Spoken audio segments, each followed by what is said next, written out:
Our reading from John's Gospel today begins in verse 25 of chapter 18 and goes through verse 16 of chapter 19. There are a few places in John's Gospel where irony is more palpable than this particular section of Scripture. Peter denies Jesus for the third time in verses 25 through 27 of chapter 18, which we read. I think that's not only an ironic moment, but it's also an incredibly dramatic moment. One of the high priest's servants says to Peter, hey, listen, did I not see you in the garden? And Peter says, no, I don't know this Jesus, I wasn't there.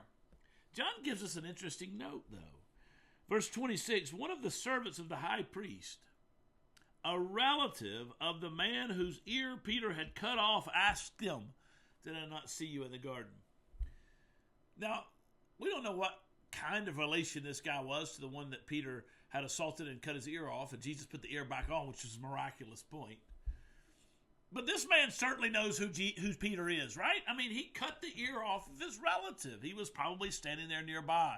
His relative saying that Peter guy did it, right? This is an eyewitness. Peter here in this moment should know that he is found out. Yet Peter says, I wasn't with Jesus. And immediately the rooster crows a third time. One of the other gospel writers tells us that at that point, Peter locks eyes with Jesus. That must have been a dramatic moment.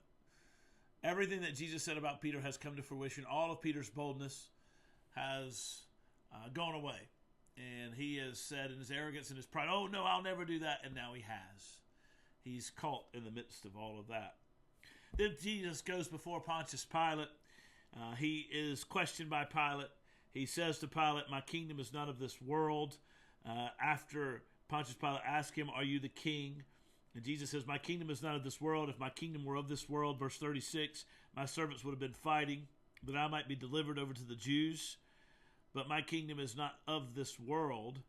And so Jesus says, hey, listen, the fact that I didn't cause a scene, I didn't cause an uprising. Remember, that's what Pilate's great concern is. He's a Roman leader. He doesn't want an uprising taking place in Jerusalem that's going to threaten the throne of Caesar. And so he says, hey, listen, if I had been of this world, my kingdom, my disciples would have been fighting for me. But it's not of this world. And so Pilate says, so you're a king? And Jesus says, well, you say that I'm a king. And for this purpose I was born. For this purpose I have come into the world to bear witness to the truth. Everyone who is of the truth listens to my voice. And then Pilate asks that ironic question, what is truth? Pilate's trying to say, I'm asking you, is what these people claim about you true? Are you the one who is supposed to be leading this rebellion? Are you the one that I should be concerned about as the king of the Jews? I'm trying to find the truth. And you're saying your kingdom is none of this world. What is the truth? Jesus is, in a sense, saying, I am the way, the truth, and the life. No one comes to the Father except by me. Jesus is the truth. The irony of the moment is that the truth of God is standing before Pilate, and he doesn't see it because Pilate's eyes are blinded by the God of this world. So Pilate says, look, I can't make heads or tails of this, so I'm just going to go out here and put it back on the people. And so I'm going to say, listen, it's your custom to let one person out on the Passover. You can have this guy, or you can have Barabbas. The crowd yells, Barabbas, Barabbas, Barabbas. Crucify Jesus, crucify him, crucify him, crucify him. And so then Pilate turns him over to the soldiers, who then make a mockery of Jesus' claim to his throne, which is not of this world. Here's the irony of ironies in this section of Scripture. The true King of glory, the one who created the world, the one who had come into the world to save the world from its sin, not to condemn the world, but rather to save the world. For the world had condemned itself already in its unbelief. John chapter 3. This true King of all glory is now being judged in a kangaroo court by the world he came to save.